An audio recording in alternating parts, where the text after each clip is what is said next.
I didn't realise how much of a toll it would take on my body. I didn't realise it would actually take over my whole existence. I just said to myself, well, I'm not a cancer patient. Why do I have to take cancer people medication? And I found that over the years I've had to put my trust in people just to make sure that I'm okay. So I saw an incredible news story about Selena Gomez and about her illness. She suffers from lupus and arthritis. I know the two are quite common, they're both autoimmune diseases. My condition is also an autoimmune disease, it's rheumatoid arthritis. I'll get into everything about rheumatoid arthritis later on in the video. I had arthritis, my kidneys were shutting down. My mentality was just to keep going. I didn't realize how much it was affecting my body. But what I wanted to mention is that Selena Gomez has undergone treatment with her best friend who has provided her with a new kidney.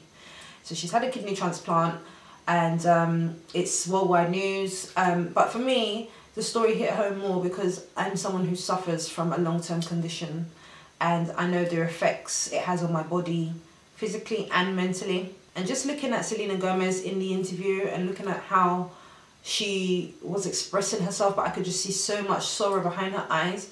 It really did remind me of what I'm going through with my own illness and the day-to-day battle. It's so difficult every day. And despite the money and the fame and the glitz and the glam, I can see that the illness that she's suffering from really takes its toll on her.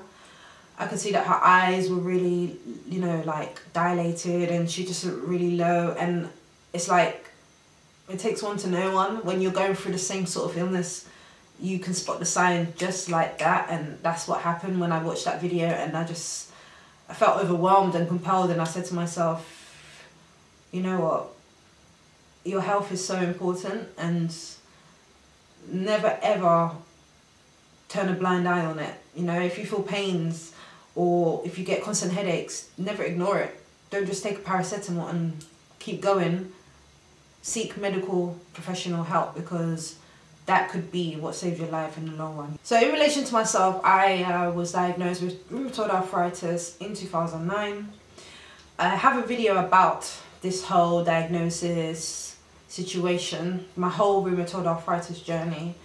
I will put a link to the video so that you can watch it. But I just wanted to say that I'm not going to go too much into it, but I just want to focus on the support element of dealing with someone who has a long-term disability, because it's so imperative that we have someone around us that can help us with daily activities. So to function daily is very difficult for me at times.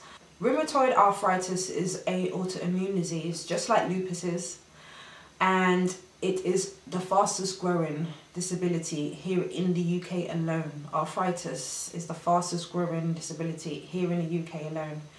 There are so many people that are being diagnosed with some form of arthritis in the UK every day, so it's fastly growing. And I know about 3 people who suffer from a form of arthritis, including myself with the rheumatoid.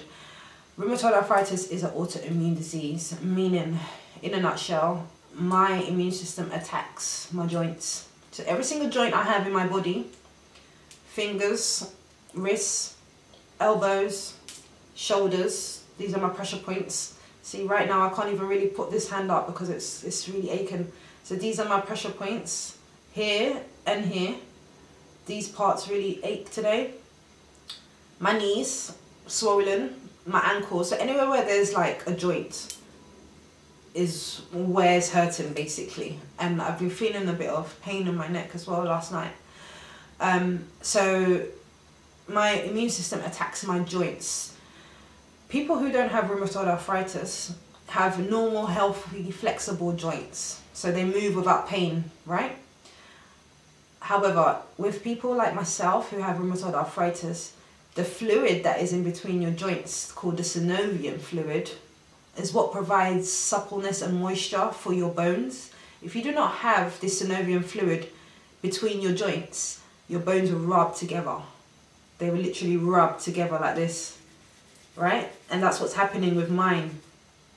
There's a fluid that's supposed to stay between the joints and then another bone here. If you don't have the fluid, your bones end up becoming like this and they start rubbing, and that's the friction that causes me so much pain. I must say that rheumatoid arthritis, I didn't realize how much of a toll it would take on my body. I didn't realize it would actually take over my whole existence. I didn't realize how much more dependent I will be on other people. In a sense, I've always been very independent and not really had to rely on anybody as much. I just sort of do things for myself and never really put trust and hope in people. And I found that over the years I've had to put my trust in people just to make sure that I'm okay, because of the fact that I may not be able to function. So I could wake up in the morning and can't get out of bed, and it's so hard. So hard. For the RA sufferers that may know about medications, when I was first diagnosed, I was taking sulfasalazine. That didn't work. Then they upped the dose. That still didn't work. They put me on azathioprine. I was on that for about 6 months. I decided to change that. I asked them, I said, this azathioprine is not working. I requested hydroxychloroquine, so I took the two together. I saw some improvement in my body, but not completely. When I was going for blood tests, the blood test was still coming back with a high rheumatoid arthritis factor, and they just said it's too aggressive, we need to start you on something else. So after the azathioprine, I then went on to prednisolone. Prednisolone is a steroid injection I used to get every 3 months. They give you an injection right at the top of your buttock, which really hurts. After the injection, you start to feel like a weird sensation in your legs. So it's really not a nice experience at all. After that, the symptoms are okay. However, I suffered from night sweats. I still get them now from time to time. I wake up in the middle of the night and I've just got just wet, like my chest is just soaked with sweat, and it's just a side effect from the medication, the steroid injection.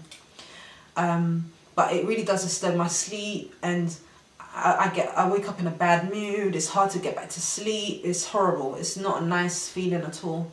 So after the prednisolone steroids, I complained about the night sweat so much, and I was like, look, please, I can't go any longer with this. I need something else. And after going back and forth about this one drug that I really was scared to take, they said it's like the gold injection type of thing, you know, like it's the best of the best. If you take this, you would feel better, and so on and so forth. And at that time, I was so desperate for some sort of relief. I was spending nights in A&E in pain, like my hands would lock in place, especially my right hand would lock in place. And I would try to open my hands. I can't open my hand. I can't. It just clicks, it clicks, it clicks. I can't open my hand, and it pains so much. So I would have to go A&E for some short-term pain relief. So that was what was happening. I was taking so many days off work. I just couldn't cope with the commute to work, and then being at work and then coming back home exhausted. I just could not cope. It takes a toll on my body too much, and I was just in tears every day. I was just crying. It was just too much for me to deal with, and I just said, okay, look, you said the methotrexate injection is, you know, the best of the best, and it should provide me with some sort of pain relief. The only con was that it's the same medication that they give to cancer patients. So those that are undergoing chemotherapy treatment, they are giving methotrexate injections also. So that's what really scared me off about this medication. I just said to myself, well, I'm not a cancer patient. Why do I have to take cancer people medication? Eventually, I came up with a plan. I told my rheumatologist that I just wanted to be on the drug for 1 year straight and see how I feel. After that, I would like to be weaned off it for 6 months. So that was the plan. I signed a consent form because it's a controlled drug, and I began taking methotrexate. I saw some slight improvement after about 3 or 4 months. It was an injection that I was doing myself in my stomach area or my thigh. So I would do that every Wednesday, once a week. And I did see some sort of improvement. The side effects weren't so bad as well. It wasn't as bad as prednisolone with the cold night sweats. This was a bit better. Dealing with the hospitals day in, day out. The GPs day in, day out. The physiotherapists day in, day out. It's so much hard work. It's exhausting. I get so frustrated, and I've really noticed that my temper flares quickly. And I think it's just a build-up of like this long-term condition I'm going through, the fact that sometimes I can't function, the fact that sometimes it's so hard to even put on a bra or tie up my hair. If I got swelling in my arms, it's so hard to do things. I'm telling you, even making a cup of tea is such a chore for me. Like when the kettle is heavy with water, doing buttons, zips, sometimes cooking becomes a very hard chore. Cutting vegetables and onions is very difficult at times, and I just wanted to let you guys know that, you know, like, people are dealing with some real issues out here, you know, and no matter about the fame, if you're famous, or no matter about what you look like, there's something deep down inside that's going on. I just want to show you guys, like my hands today. So my hands swell really badly, and I have like really bad swelling in my fingers from time to time. So when my fingers swell up like this, it's so hard to do everyday tasks. I sometimes get like a ganglion that comes up here as well, but I kind of squash it down. Sometimes it's just like a build-up of fluid on the top of my hand, and sometimes I squash it down. It's called a ganglion. Sometimes I get that, but I don't have anything right now. I've just got swollen joints. So I use a lot of these body rubs. So I use abonike and I use rub as well, and I just, you know, put it onto the swollen areas that are affecting me, the inflamed parts of my body, and for the most part it provides some sort of relief. It's like a mental rub. I tried Voltarol, it doesn't really work, so I prefer to use the abonike. It's much stronger, and I feel like it works. I feel like it goes into the muscles somehow and just penetrates, and I don't feel as bad after. I've changed my diet completely. I no longer eat meat. I just eat fish and vegetables. I just wanted to let you guys know how I feel, just make you understand what's going on with me,